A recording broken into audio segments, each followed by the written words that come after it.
Oh, God, yes, I heard about this. Fecal transplant? Fecal transplant? Yes. Aren't you just supposed to get rid of poo, not trade poo? Fecal transplant is becoming an increasingly popular option in the treatment of severe bacterial infections such as the superbug, which is resistant to many antibiotics. The transplant calls for the use of disease-free feces from a patient's close relative whose bacteria somehow defeat the infection. I've heard about this. I've like, yeah, I've like, not just in the silly book, like I think BBC News or some shit I read about it. It's God, I have to and Pete's Basement fans, you can find all these facts and more in the 1001 Facts that will scare the shit out of you. The Ultimate Bathroom Reader. Picked this up on Amazon the other day. I got like fucking $200 worth of gift cards on Amazon, so I had to buy some shit. Yeah. So I got this. I got Stuff White People Like, the unique guide to the taste of millions. And I also bought like some DVDs. I got like Operation Dragonfire, the G.I. Joe shit, the second wave of the G.I. Joe cartoons. You familiar with that? oh, After the movie? Yeah, I remember. That's the guy that had like the rockets and the scope. Yeah, I like that. Metalhead. Yeah, it was a bit weird with the whole Serpento, where like Cobra Commander was a little snake and then he brought him back with magic. Yeah, and they put him in the battle armor and shit. Yeah. Yeah. No, that was some fucking good shit, man. That was my youth, like towards the 90s. And Slaughter was around more often too. Yeah. Guys, welcome back to the Pete's Basement Show. We got Cheeseburger filling in for Steve. Yeah, Steve. Yeah. Steve had some kind of surgery, so we wish him a speedy recovery. He'll be back. And for any of you that don't like Steve, you can go fuck yourselves, all yous. How about that? Yeah, you know who you are, dick. What? Nothing. Oh, you can make fun of me all you want. You make fun of my friends, I will fuck your shit up. That's pretty much the way it goes. That's Fair Brooklyn. enough. I love you too. Yeah. But of course, I got your back, big guy. But of course, the last time I made fun of you, you kicked me out. True. I teleported. That is true. Did anybody watch King of the Nerds this week? No. No. Any Pete's Basement fans watch King of the Nerds this week? Let us know. Yes, no, yes. You heard them? I heard them. I've been hearing them for days. They have a pill for that. Yeah. I don't take it though. I take other pills that are more fun. I also take Gas X, much for you guys. Apparently you didn't today. No, I didn't take it today. You guys know the drill. Questions at Pete'sBasement.com, Facebook.com/Pete'sBasement, and follow us on Twitter. Let us know your opinions on all of the stuff we say. We do talk a lot of shit.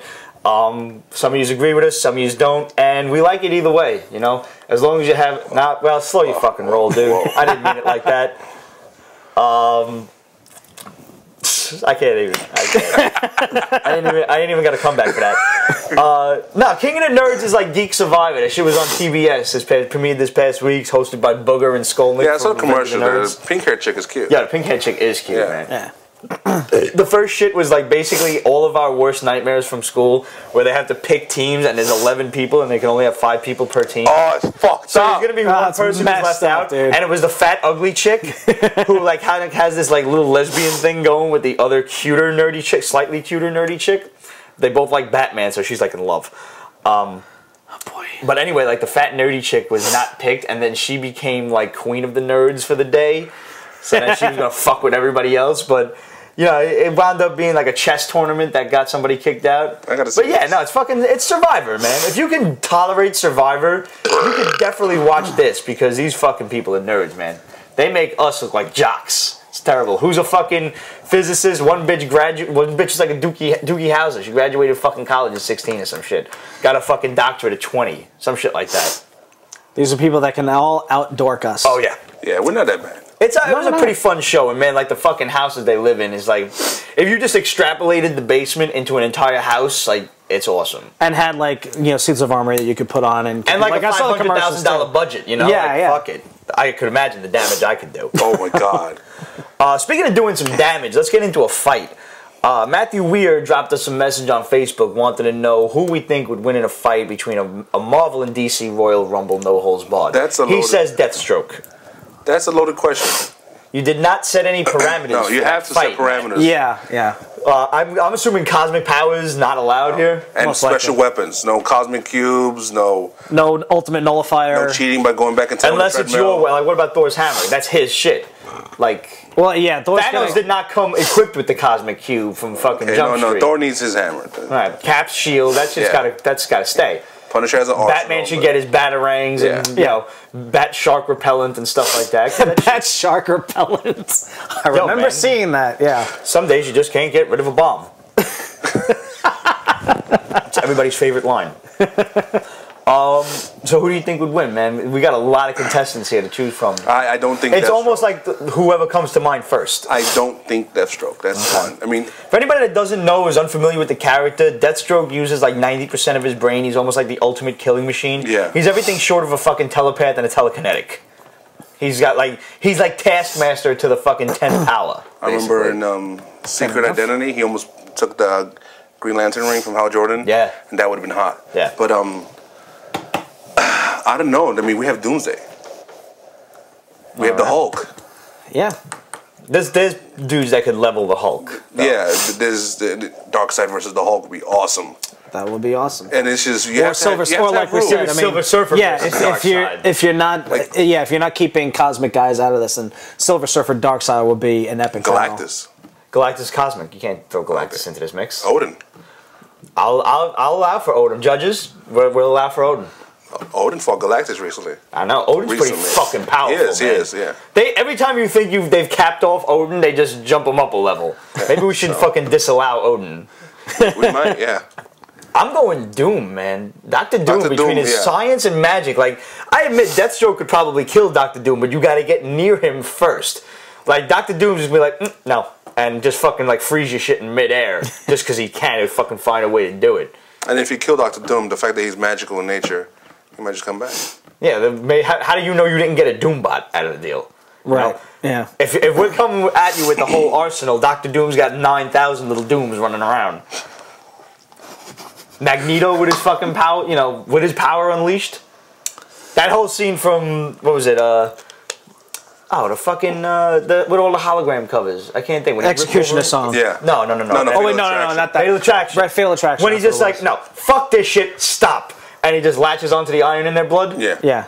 And they couldn't do shit. They couldn't use their mutant powers, nothing. That was awesome. What do you think? Who you got? Oh my God, I don't know. I mean, it's you could probably go over pretty much everybody, but nobody's ever going to want to count out Wolverine. Nobody's ever going to want to count out Batman. But I think Wolverine and Batman will be taken out. Probably, but I mean, somebody will figure out to drown Wolverine. They said that shit in comics. Yeah. It's the only thing that can kill him. Probably. But, I mean, like we were talking about before, I mean, you can't discount the Silver Surfer. I mean, if you're going to let in cosmics at all, if you want to keep he's not like a ridiculously cosmic powered being. So he isn't, but also the extent of his power hasn't really been fully explored. If you let Superman in, which you have to. You can let in Surfer. Yeah, you can let in Surfer. You have to let in Surfer, and right up there, Wolverine's gone. Yeah. Yeah. And Batman too, let's be real. The whole thing with Superman versus Wolverine, you can't fight a dude to control you into the sun. Or make you a sun. Yep. And apparently Surfer can do that. Or just turn the air around you into a sun. Yeah, I don't know. I'd have to get back. I mean, what do you guys think? With some of the uber-powered guys, like 90% of both universes will be gone like that. Let's put the call out to the PV fans out there. Weigh in. Who do you think would win in an ultimate battle royal, no holds barred, Marvel versus DC? No cosmic beings. No cosmic beings. No Galactus. No Eternity. No Living Tribunal. Shit like that. No Spectre. No Spectre. Yeah. Wait, how about the Guardians? Darkseid. Or the Guardians. Yes. If we're letting Thanos in, we have to let Darkseid in. How about the Guardians? No. No Guardians. If you're over 1 billion years old, I think you're pretty much discounted. That includes Larfleeze. Who? Larfleeze, whatever his name Larfleeze. is. Oh, he's an Orange Lantern. He'll be out in the first fucking round. I know, he has a power, though. He's got a whole army, I understand. No, he is a whole lantern just to himself. I know. The battery's not going to run out. I don't know, he's a fucking communist. He's the opposite of a communist. He wants to keep it all. Right, you're absolutely right.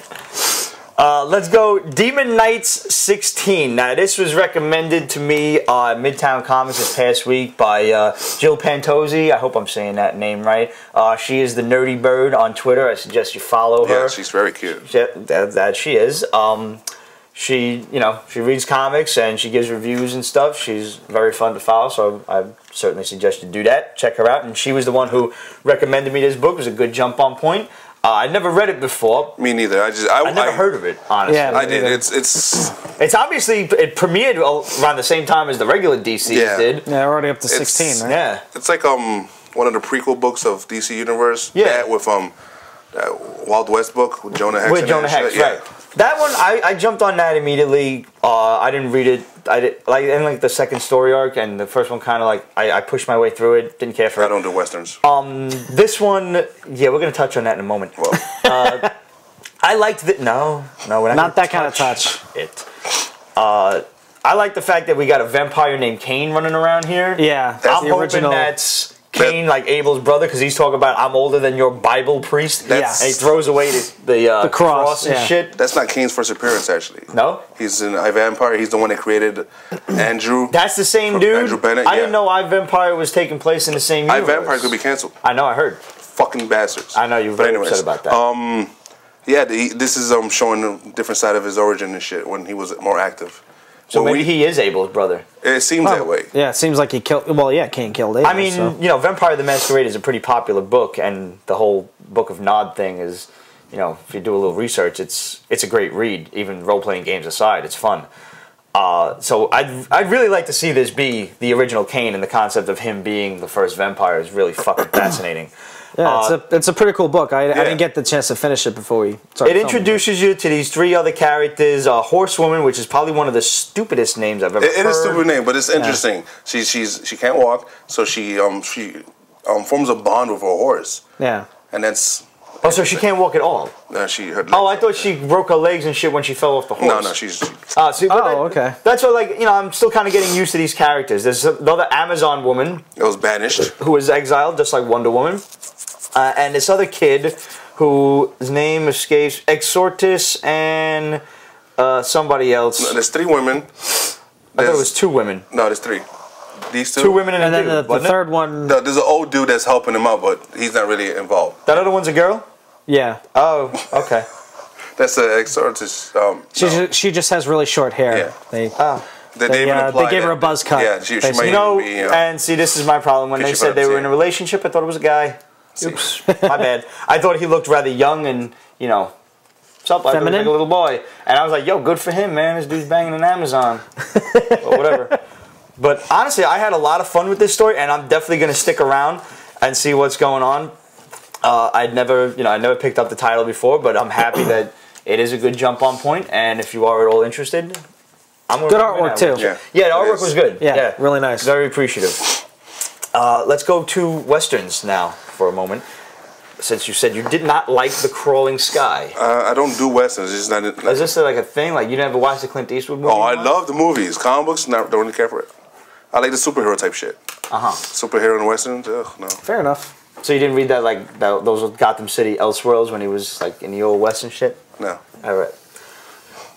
AP Entertainment also put out Gobs, which if you guys remember, I went ape shit over that. Remember that? Did you ever read that? No. One of the funniest 4-issue series you could possibly read. I don't know if it's available in trade yet, but I hope it is, and you should definitely look it up. It's hilarious. The artwork is really cute. The artwork in this is good. It's also black and white. It's very sketchy. Basically, it's an old west thing. This reverend comes to town, Clint Eastwood style, and he saves this dude who's locked up by the fucking fat, lazy sheriff. And the dude is talking about some monster killed my wife, and everybody in the town thinks he's crazy, and they're throwing rocks at him.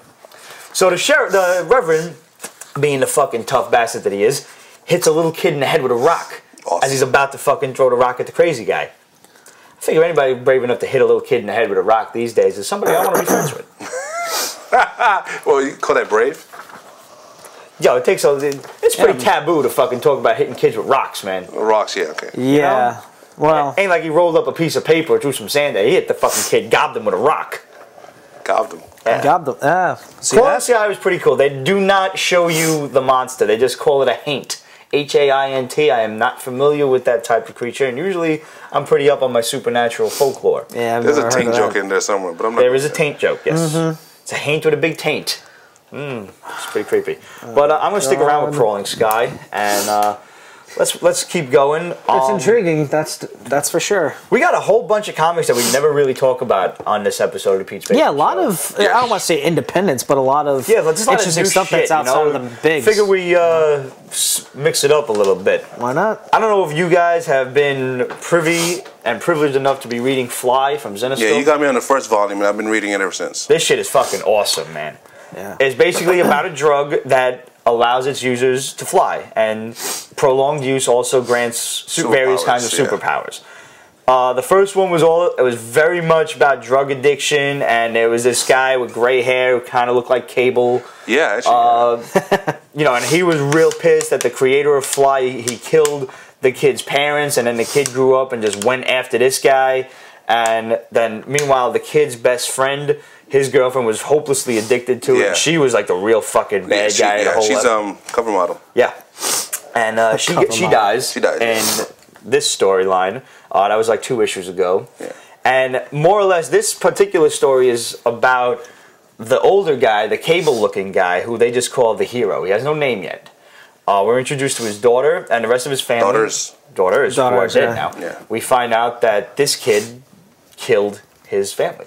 So we wonder why. Like, there's a lot of tension going on. There's a big origin story that I doubt is really going to unravel by issue 5. Yeah, I see. This is to be concluded. I see a volume 3 coming. Easily, yeah. And I'm not that upset by that. No, that's cool. I try Zenescope a lot because I like the cover art, and I find that the interior art always fails. Well, yeah. I was going to say falls short. No, I was going to give it the benefit of the doubt. Fails. Well, it's a little tough when you get Ale Garza of Aspen fame to do your cover art Stepan for you. Sajic does a lot of shit. Yeah. They have the most TNA you will ever find in any comic. They're not shy about it either. Yeah, really. The only person who's worse is probably Avatar. I'm surprised you're not working for him. It wouldn't be much work. But see, you know what the problem is? Zenescope has a very big universe that they tie together a lot. Yes, like the Grimm's Fairy Tales is their, flagship, and that is leading a bunch of other little Grimm's Fairy Tale stories that if you're not reading every single one of them, you're going to be kind of lost. That's why I stopped. I used to collect. I tried to jump on that werewolf story that led into the Dream Eater saga, and you had to just pick up way too much shit, and I was enjoying it, but I realized like there's just too much for me to have to backtrack with and to keep going. Like, I have no problem with Zenescope, but I like this because it's unique to its own storyline right now, and I can follow it. For now, yeah. Like Avatar, a lot of me just feels that they do shit for the sake of doing it. They got fucking tits and gore and dicks and fucking that's their shtick. Intestines running around, and that's their shtick. But I don't always like it, Yeah. Zenescope, I think, does it. I mean, it's totally classless, but they do it. They do classless with a little bit more class. You know what I mean? Yeah. You follow? They're Playboy and Avatar's Hustler. Exactly. Yes. Avatar's like the fucking books you see being sold by the bums on the street on like 22nd Street and 4th Street and 4th Avenue in the city, where they got the fucking magazines all outlined on the thing. You know where to buy them? Yeah, dude. I know where they sell them for like $1, bro. This is before the days of the internet. They used to sell shit to 12-year-olds. I'm fucking. Well, now that we know where Pete got his collection from. Yeah. Shit, man. But Fly is a really good series, and I highly, highly recommend that you check it out. Both volumes.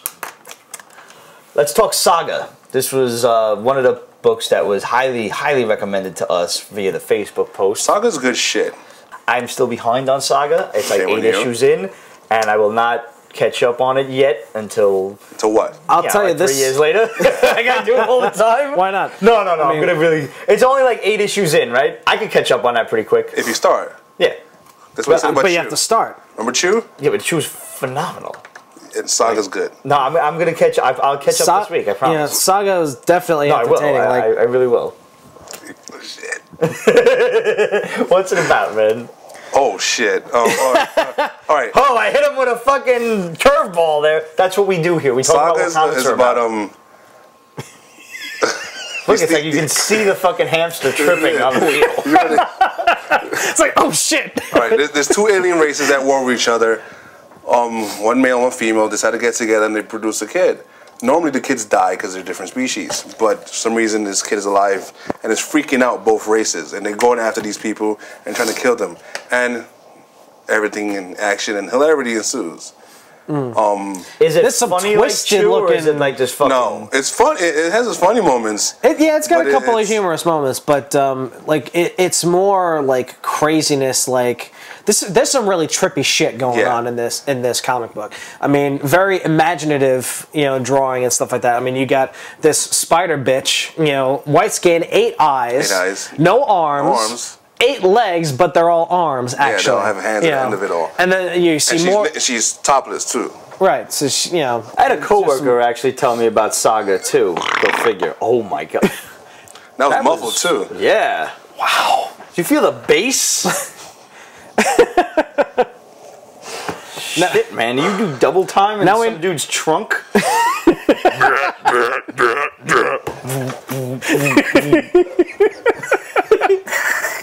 I was just gonna say that was responsible for the San Andreas fault.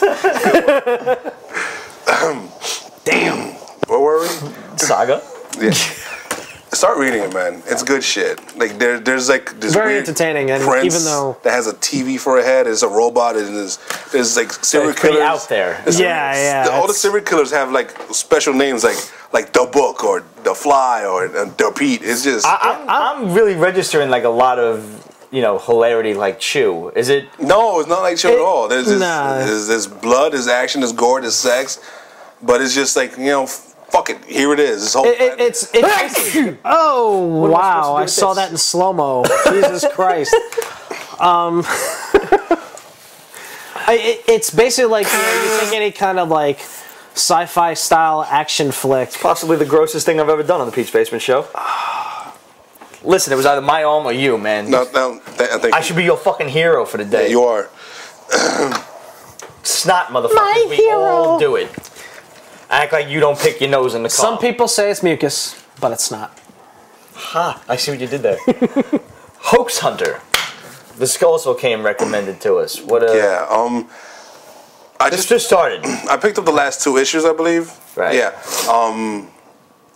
This group of people go around debunking like urban myths and shit like that, right? All right. Chupacabra and whatnot. Except they're not really. It's like Mythbusters. Real, man. Except they're not debunking. I had some goats and somebody sucked them. That guy's a goat sucker. They're not debunking them. They're protecting them. They're keeping them urban myths instead of letting them be discovered. Because they are real, right? Yeah. So, and that's the whole pretense of it. It's really good. So it's the opposite of Mythbusters. Cool. It is. So far it's good. I really need to thank whoever said. How many issues are thrown in here? 6 already. Yeah. Okay. So I got a lot of catching up to do, don't I? Yeah, you do. I gotta like take a speed reading course is what I gotta do, because I read like a fucking 4th grader with blindfold on. You need to turn your phone off. Yeah, too much tapped out, dude. Yo, man, don't fucking judge the tapped out shit. I'm not judging shit. saying. All I'm saying is, I do gotta scale turn my back a bit. phone off, man. Just scale Don't. back. We have fan. No, don't. I heard it, motherfucker. I heard it. Try to deny it. I can hear you, okay? The Highways, John Byrne. I picked this up only because of the image. It was like it's a new image, Very #1. wordy.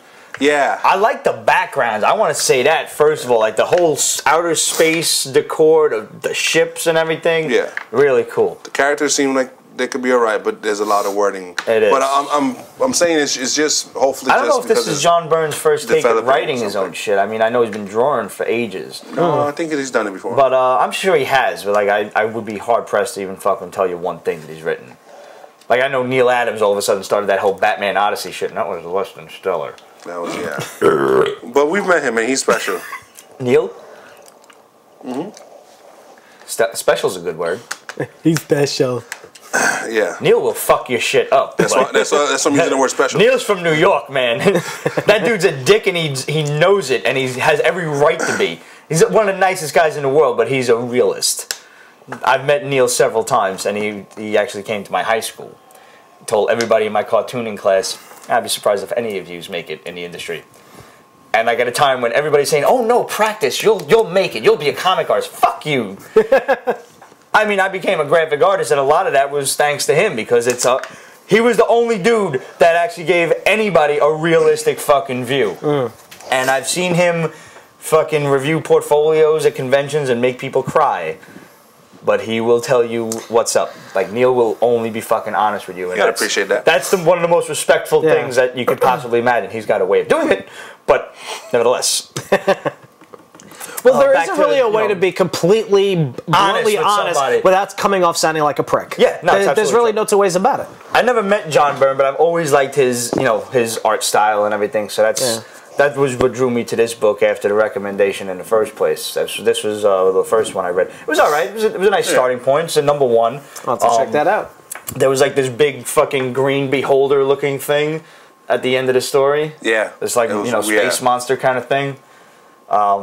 In between all of the words. Have you noticed that? Like, whenever artists start writing this shit, they just like, they like unleash like 10 years of just pent up rage of having to follow some other asshole's story. It's my turn now, bitches! They're gonna tell every story they ever wanted in 30 pages. No, but it was a cool story, man.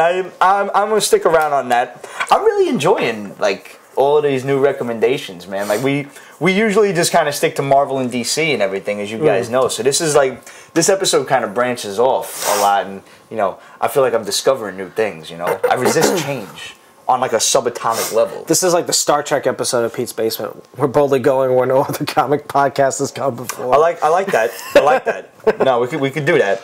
And speaking of outer space and whatnot, what's up with Mars Attacks, man? That was pretty funny, actually. That was pretty good. They came out with Mars Attacks, Popeye, then Kiss, and now the most recent one is Ghostbusters. That's the one I read. I want to catch up on this. This is very, very interesting. Really, I mean, first off, the artwork is great.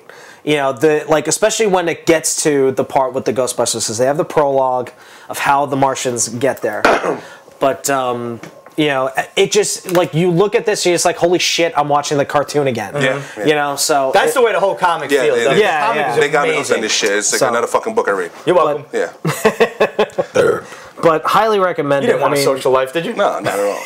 Fuck life. I mean, all the way down to having Slimer as the sidekick and all that stuff. So just that just takes me back, and then the whole Mars Attacks thing just. Now, IDW's been doing Mars Attacks for a while now as its own title, which I have not even touched on. But I think it's funny that they're crowbarring it into all this stuff, though. It's Well, they did that with CVO and the whole zombie thing too. Is this going to be a new infestation kind of story? No, I think it's standalone.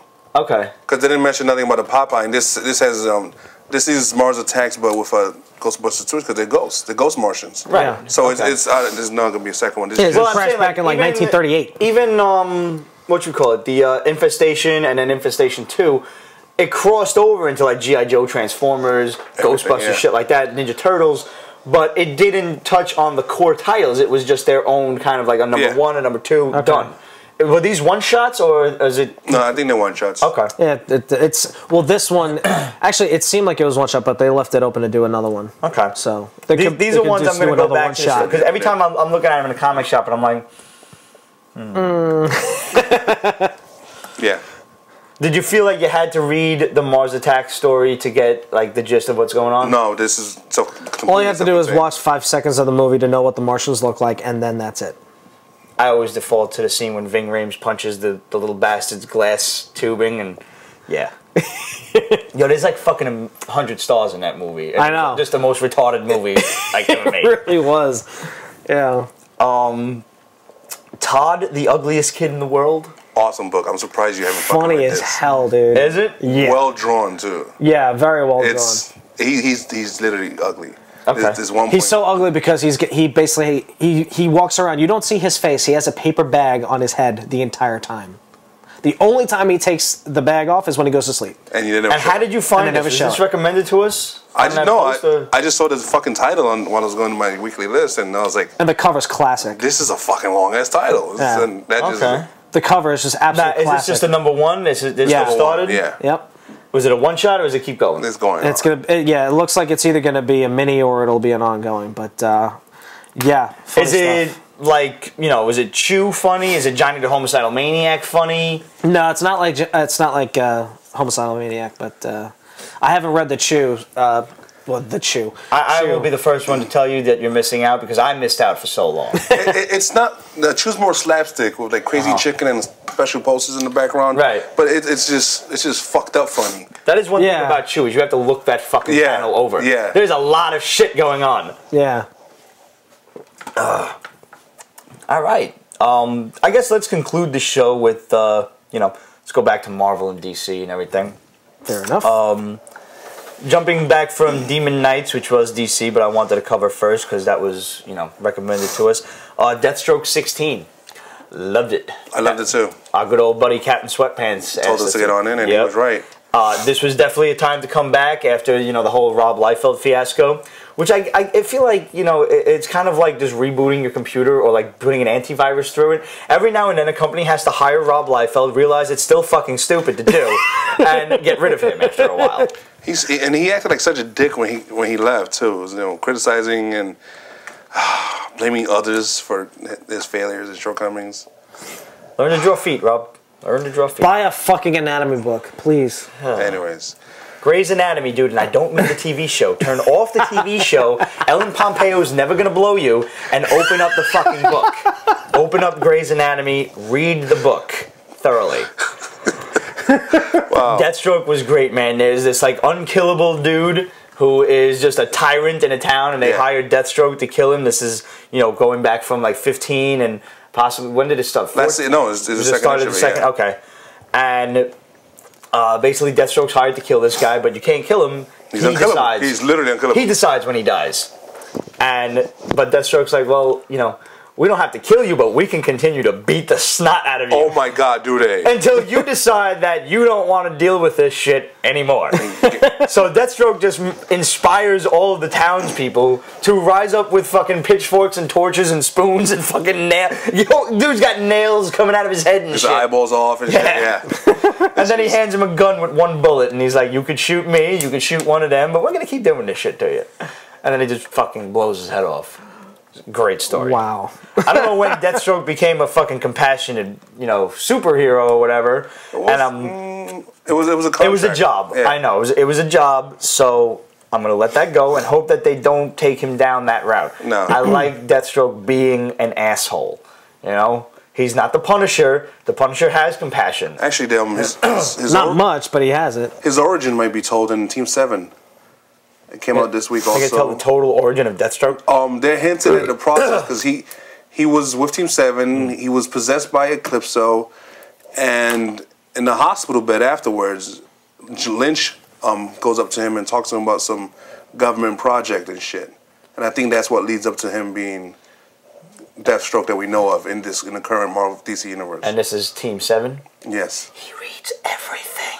Yeah, I know. I do, too. Unreal. Scary. I've never even fucking heard of that book. Ravagers 8. Captain recommended. I haven't read this at all. Captain recommended it, and I like got 3 issues into the culling, and I'm like, I'm and it sucked. It was bad, and it still had some of that residual stink on it. So Ravagers is like the DC NU Gen 13. Yeah, that's what I thought. And it's oh God, it still has that stink on it, like I said, and it's just maybe Scott Campbell. It's gonna take a while to wash off, but it's getting better. Okay. Yeah, it's getting better. But it's still. Is this a good jump-on point? I didn't get a chance to read Ravagers. Yeah, it is totally. All right. Let's conclude it with the Captain Sweatpants recommendations. Captain Marvel 9, good old Carol Danvers. What was the point of this story? It's a day in the life of Carol Danvers. What she has to deal with. Pretty much, yeah. It's well written. Very well written. Who's the writer anyway? I don't know. It switches. Didn't pay attention to it. The most I got was she got an executive assistant and cancer. Yeah, she has something wrong with her. Yeah. She's got a tumor. It's not a tumor. It's a tumor. The doctor said it's a tumor. But the funny thing is back before I had to stop collecting, I was really getting into the Ms. Marvel book anyway. Even though the kind of shit is I like the character, I really do. Well, that's just it. It made me appreciate her, the character, a lot more. And I think what they did with this book is actually really, really cool. I mean, the artwork's great. The costume change looks cool. It's I mean, it's kind of Quasar reminiscent, but that's what she changed to Captain. Yeah. Right. So that's pretty cool. But I love the dialogue. I love the way the book started off with her having a phone conversation with Tony Stark, which was hilarious. He hacked her phone. He hacks her phone and basically has a video chat with her because he sees everything she's doing. It's great. And of course now, what's that? That's to my knowledge. Okay. Not in this universe. Right. In the Ultimate Universe, I believe they are. No, I'm not talking about Ultimate. Let's go 616. No, not this one. Okay. Yeah. So, I've actually been reading Captain Marvel since it jumped on. I'm like 3 issues behind. Oh, so you haven't read that Photon stuff she was last issue? No. The original Captain Marvel? No, that's actually the issue. I haven't read those yet. Yeah, that was a good shit. And it's funny because I was going to bring that up. Of all of this whole revolving door of death thing that goes on in comic books, Captain Marvel is like the fucking herb that is stuck in the door, going constantly around and around because he comes back for a little while and then goes back to being dead all the time. Well, he's not even stuck in the door. He's actually stuck in the doorway and getting smacked in the face by the door. He's like the delivery guy whose fucking bagel kiosk is right outside the building. Like he just comes in, goes out, comes in, goes out. He should stay dead. His death was supposed to mean so much, and he had cancer too. It's just cancer running wild in Marvel. Foggy, man, poor Foggy. They gave Foggy Foggy is the only character in the Marvel universe who gets shit on more than Daredevil and Spider-Man. Yo, man, Daredevil 22, the other premiere of Superior Spider-Man. I'm sorry, like after reading that, I just... Daredevil 22 and Avenging Spider-Man 16 are both kind of useless in that sense. They're a brand new day. This whole new Superior Spider-Man... But it's brand new day 2.0. It's brand Doc Spidey is just... Everybody's like, you're acting weird, man. Like, Stop. what's up with you? Yeah. Wolverine wanted Rachel Summers to telepathically check him out. He conned his way out of it. Yeah. I felt he conned his way out of it in a piss poor sense. Yeah, it was piss poor. It was just... That's weak. And in the Marvel universe, with all those telepaths and shit... That's just it. The biggest problem is that, this is a story that they're trying to perpetuate that anybody with significant power in the Marvel universe will be able to figure out at the drop of a hat. That something's wrong, right? That something's wrong. And, it's just so stupid. This is pretty much what's going on, is all of his friends are going to hate him soon. That's, Yeah. And I guess we just got to stay along for the ride. It is what it is. I'm not reading it until they change it. You gotta stay along. Wait, are you picking up all Superior Spider-Man, like Amazing Spider-Man? I haven't decided yet. I guess I have to. Because I'm me and I'm stupid. And I know it's coming back, so I guess I have to go along for the ride to see how there is a very fine line between loyalty and stupidity. That is true. Especially those fucking variants. I'm not buying any fucking variants. I buy the Amazing variants. Because I'm loyal and I'm stupid. I'm not buying the Superior Spider-Man variants. Plus the fact, honest to God, the Amazing 700 variants, I'm not really wild about Crusader's art. I never have been. But it was a decent cover. It was the least powerful cover. That other book you got, Ditko? Yeah, the Ditko. That was actually a nice cover, period. Let alone the fact that it was done by Legend. Yeah. The fact is, the 700 variants, even the regular cover that was all cut out, the cutout, collage of the Spideys and Venoms to make the mask and everything, they were really nice. The Superior variant covers were pretty shitty. I hate fucking even the variants, period. They should be done for issues #1 in a limited, controlled way. But now they're just gone overboard with fucking variants. Fucking, it's ridiculous. It's for every single issue. There's a lot of them, man. There's several. Fucking 8 of them. Like Xenoscope always does shit. There's 3 of them available for this one. Right. Avatar does shitload. But Avatar does it in that's a controlled way. They have the wraparound cover, they have the gore cover, and then they have the regular cover. Still. But they do it with, it's not like a special edition thing. It's every issue, and they're all the same price. Dynamite it's not does that shit too. Dynamite has a habit of doing virgin covers and negative art covers because somebody just loves that Command I and Photoshop, and them shits cost $10 and $20. That's ridiculous. Yeah. And with the Deja Thoris shit and Warlord of Mars, they do the risque covers. But Avatar is the only one I will absolutely get behind and not call myself a stupid fanboy for fucking buying, you know, $20 and $100 variant covers, because Avatar does all the covers at cover price. You buy whatever fuck you want. You can buy all the different ones. That's the way to do it. Neither one of these, they do not give any illusion to the fact that any one of these is going to be rarer than the other. That's cool. I can respect that. I mean, you know, how much extra I mean, I know that you paid a shitload for the Steve Ditko and you made a hell of a lot more off of it. But like how much more money are we talking about here for like all these variant covers when you got like 8 of them for Spider-Man? God forbid. I mean, I know it's a milestone issue. If it's a Gabriel Deodo cover. Oh God. Still missing that cover. Like. Or Jim Lee Incentive. Yeah. But it's like, you know, yeah, I don't know. I mean, they're just trying to make collector money. They're trying to make their collector money before really anybody else does on eBay. They're forcing a collector's item on you. Yeah. Even like the Midtown Comics variant for Amazing 700 and Midtown. The Connection ones? Yeah.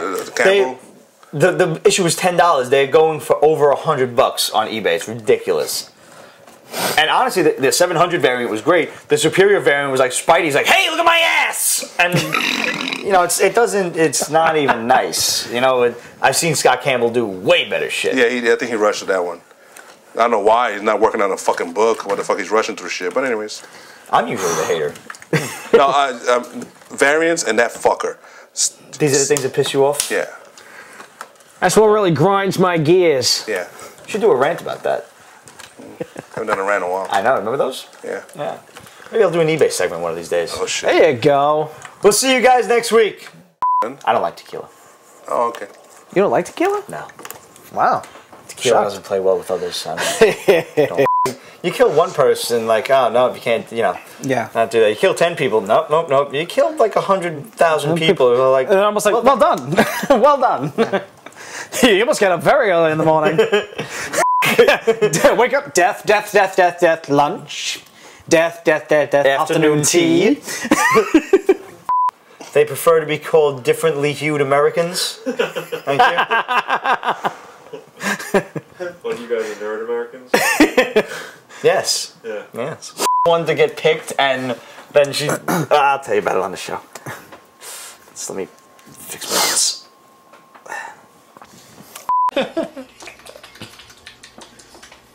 Actually, Tempest was one of the ones I never got to read. Well, this Tempest, I'm civilized. Probably have a mild set of Tourette syndrome. Just really never did anything about it. Fuck!